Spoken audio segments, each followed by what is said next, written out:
ಈಗಿನ ಶಾಸಕರಾದಂತ BR ಪಾಟೀಲ್ ಅವರು ಮುಖ್ಯಮಂತ್ರಿಯಿಂದ 50 ಕೋಟಿ ರೂಪಾಯಿ ಸ್ಯಾಂಕ್ಷನ್ ಮಾಡ್ಕೊಂಡು ಬಂದಿದ್ದಾರೆ. ಅದು ಮಿಸ್ಯೂಸ್ ಮಾಡ್ಕೋತಾ ಇದ್ದಾರೆ. ಏನಪ್ಪ ಅಂತಂದ್ರೆ ನಾವು ರೈತರಿಗೆ ಹೊಲಗಳಿಗೆ ರೋಡ್ ಮಾಡಿಕೊಡುತ್ತಿದ್ದೆವು, ಅದನ್ನು ಸ್ವಂತ ಖರ್ಚಿಂದ ತನಕಿಸಿಂದ ಹೇಳ್ತಾ ಇದ್ದಾರೆ. ಅದು ಇವತ್ತ ಜನರಿಗೆ ನಾವು ತೋರಿಸ್ಬೇಕಾಗ್ಯದ. ಆ 50 ಕೋಟಿಯಲ್ಲಿ 8,66,00,000 ರೂಪಾಯಿದು ಈಗಾಗಲೇ ಪ್ರೋಗ್ರಾಮ್ ಮಾಡಿದ್ದಾರೆ. ಅದು ಒಂದು ಊರದಿಂದ ಒಂದು ಊರಿಗೆ ತನಕಿಸಿಂದ ಇಟ್ಟಿದ್ದಾರೆ. ಅದು ಯಾವ ರೀತಿ ಮಾಡ್ತಾ ಇದ್ದಾರೆ ಅಂತಂದ್ರೆ ರೈತರಿಗೆ ಮಷಿನರಿ ಕೊಡೋದು, JCB ಅದು ಕೊಡೋದು, ನೀವು ಎಷ್ಟು ಹಾಕೋತ್ರಿ ಹಾಕೋರಿ, ಮುರುಮ್ ಹಾಕೋರಿ ಅಂತಂದ್ಕೇಸಿಂದ ಅವರು 2-3 ದಿನದಾಗ ಮುರುಮ್ ಹಾಕಿ ಅದು ಹೊಲಗಳಿಗೆ ಹಾದಿ ಮಾಡ್ಕೊತಾ ಇದ್ದಾರೆ.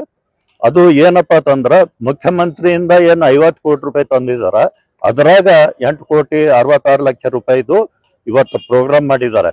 ಅಲ್ಲಿ ಏನ್ ಹೇಳೋದು, ನಾನು ಸ್ವಂತ ಖರ್ಚಿಗೆ ಮಾಡ್ತಾ ಇದ್ದೀನಿ ಅಂತ ಹೇಳೋದು.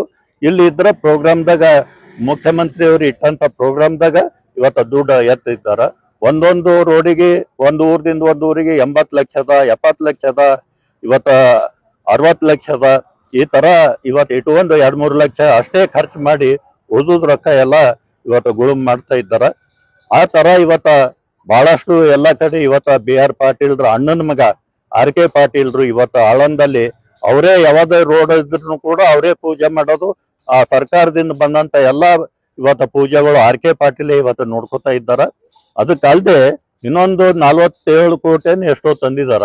ಅದರಲ್ಲಿ ಏನಪ್ಪಾ ಅಂತಂದ್ರ ಅಣೆಕಟ್ಟು, ಬ್ಯಾರೇಜ್ ಕಮ್ ಬ್ರಿಡ್ಜು ಮತ್ತ ನಾಲಾ ಸುಲಿಯೋದು ತನಕಿಸಿಂದ ಹೇಳ್ತಾರ. ಈ ಶಿರ್ಪುರ್ ಮಾದರಿ ಅಂತ ಏನ್ ದೊಡ್ಡ ಸ್ಥಾನಕ್ಕೆ ಹೇಳ್ತಾರ, ಆ ಶಿರ್ಪುರ್ ಮಾದರಿ ಅಲ್ಲ. ನಾಲಾ ಸುಲ್ದ್ರ ಅಂದ್ರ ನೀರು ಹೋಗ್ತಾವ ನಿಂದ್ರಲ್ಲ. ಅಣೆಕಟ್ಟದಾಗ ಇವತ್ತ ಮಾಡೋದು ಇದೇ ಮಾರ್ಚ್ದಾಗ ಒಂದ್ ಹನಿ ನೀರಿಲ್ಲ. ಅಣೆಕಟ್ಟು ಎಲ್ಲಿ ಮಾಡ್ಯಾರ ಅಲ್ಲಿ ಇವತ್ತು ಸುಳ್ಳ ಎಲ್ಲ ಜನರಿಗೆ ಒಂದು ಆತರ ಮೇಲಿನವ್ರಿಗೆ ಹೇಳ್ತಾರ ಶಿರ್ಪುರ್ ಮಾದರಿ ಮಾಡ್ತಾ ಇದ್ದೀನಿ ಅಂತ ಹೇಳಿ. ಇವತ್ತು ಮಾಡದಂತವು ಅಣೆಕಟ್ಟದ ಒಂದ್ ಹನಿ ನೀರಿಲ್ಲ. ಇವತ್ತ ಕೆರೆಗಳು ಕೂಡ ಚೇಂಜ್ ಮಾಡ್ಕೇಸಿಂದ ನಮ್ ಕಾಲಕ್ಕೆ ಸ್ಯಾಂಕ್ಷನ್ ಆಗಿದ್ದು ಕೆರೆಗಳು ಚೇಂಜ್ ಮಾಡಿ ಅಣೆಕಟ್ಟೆ ಇಟ್ಟು ಉಳಿದು ದುಡ್ಡೆಲ್ಲ ಇವತ್ತು ಗೋಲ್ಮಾಲ್ ಮಾಡ್ತಾ ಇದ್ದಾರ. ಅದು ಜನರಿಗೆ ನಾವು ತಿಳಿಸ್ಬೇಕು. ಏನ್ ಹೇಳ್ತಾ ಇದ್ದಾರೆ ರೈತರಿಗೆ ಅಲ್ಲಿ ಜನರಿಗೆ ಅಲ್ಲಿ ನಾನು ಸ್ವಂತ ಖರ್ಚಿನ ಮಾಡ್ಕತ್ತೀನಿ ಅಂತ ಹೇಳ್ತಾರ. ಈ ತರ ಒಂದು ಮುಖ್ಯಮಂತ್ರಿ ಬಜೆಟ್ದಾಗ ಇಟ್ಟು ಸುಳ್ಳು ಹೇಳಿ ಇವತ್ತ ಅಲ್ಲಿ ಇದು ಮಾಡ್ತಾ ಇದ್ದಾರೆ ರೈತರಿಗೆ, ಅದು ಎಲ್ಲರಿಗೆ.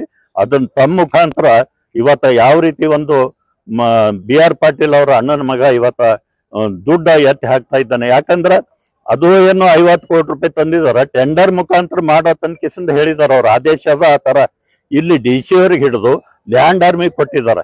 ಲ್ಯಾಂಡ್ ಆರ್ಮಿದವರು ತಮ್ಮ 8% ಮುರ್ಕೊಂಡು ಉಳಿದು ದುಡ್ಡು ಅವ್ರಿಗೆ ಕೊಡ್ತಾರ.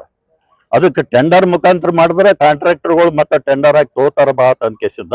ಈ ತರ ಇವತ್ತ ಮಾಡ್ತಾ ಇದ್ದಾರ. ಅದಕ್ಕೆ ತಮ್ಮ ಮುಖಾಂತರ ನಮ್ಮ ಜನರಿಗೆ ಮೇಲ್ನವ್ರಿಗೆ ಎಲ್ಲರಿಗೆ ಇವತ್ತು ಪ್ರಿಯಾಂಕಾ ಖರ್ಗೆ ಅವರಿಗೆ ನಾನು ಇವತ್ತ ಒಂದು ಆಧಾರ ಮಾಡ್ಕೊತಾ ಇದ್ದೀನಿ. ಏನಪ್ಪಾ ಅಂತಂದ್ರ ನಮ್ಮ ಆಳಂದ ಒಂದ್ ಕ್ಷೇತ್ರ ಕಡೆನೂ ತಮ್ಮ ಗಮನ ಕೊಡ್ಬೇಕು. ಬಹಳಷ್ಟು ಗೋಲ್ಮಾಲ್ ನಡೆದವ. ಇವತ್ತು ಅದನ್ನು ಕೂಡ ಇವತ್ತ ತಾವು ಆ ಒಂದು ಆಳಂದ ಕಡೆ ಗಮನ ಕೊಡ್ಬೇಕು ಅಂತಂದು ಪ್ರಿಯಾಂಕಾ ಖರ್ಗೆ ಅವರು ಉಸ್ತುವಾರಿ ಮಿನಿಸ್ಟರ್ಗೆ ನಾನು ಕೂಡ ಕೇಳ್ಕೊತಾ ಇದ್ದೀನಿ. ಅಂದ್ರ ರೈತರಿಗೆ ನಾನು ನಿಮ್ಗೆ ಹೊಲಕ್ಕೆ ರೋಡ್ ಮಾಡ್ಕೊಡ್ತೀನಿ ಸ್ವಂತ ಖರ್ಚಿನ ಎಲ್ಲ ತಂದು ಇಲ್ಲಿ ಅದು ಈ ತರ ಇವತ್ತ ಇಟ್ಟು ಈ ದುಡ್ಡು ಇಟ್ಟು ಇದು ಮಾಡಿದ್ದಾರೆ. ವ್ಯವಹಾರ ಬಹಳಷ್ಟು ದುಡ್ಡು. ಈಗ ಮುರುಮ್ ಈ ತರ ಹಾಕಿಸ್ ಈ ತರ ರೋಡ್ ಮಾಡೋದು, ಮುಂದೆ ಡಾಂಬ್ರೀಕರಣ ಇಲ್ಲ ಏನಿಲ್ಲ, ಬರೀ ಮುರುಮ್ ಹಾಕೋದು, ದುಡ್ಡು ಇರ್ತದ. 2-3 ಲಕ್ಷ ಖರ್ಚು ಮಾಡೋದು. ಇವತ್ತ 70-80 ಲಕ್ಷ ರೂಪಾಯಿ ಇವತ್ತು ಇಟ್ಟಿದ್ದಾರೆ ಇಲ್ಲಿ. ನೋಡತ್ತ ಈಗ CM ಸನ್ನಿ ಇದ್ದಾರೆ ಅವರು. ಅದಕ್ಕೆ ಎಲ್ಲರೂ ಗಪ್ಪ ಇಲ್ಲ, ಜನರಿಗೆ ತಿಳ್ಸೋದು ಅಷ್ಟೇ. ನಾವು ಏನು ಹೋರಾಟ ಮಾಡಿದ್ರು ಏನೂ ಆಗಲ್ಲ, ಏನ್ ಮಾಡಿದ್ರು ಏನಾಗಲ್ಲ. ಇವತ್ತು ಸುಳ್ಳು ಹೇಳಿ ಈ ತರ ದೊಡ್ಡ ದೊಡ್ಡ ಒಂದು ಮಾತುಗಳು ಹೇಳ್ತಾರೆ BR ಪಾಟೀಲ್ರು. ಆದ್ರೆ ಕ್ಷೇತ್ರದಲ್ಲಿ ನಡೆದದ್ದು ಹೀಗಂತ ತಮ್ಮ ಮುಖಾಂತರ ಎಲ್ಲರಿಗೂ ತಿಳಿಸ್ಬೇಕು.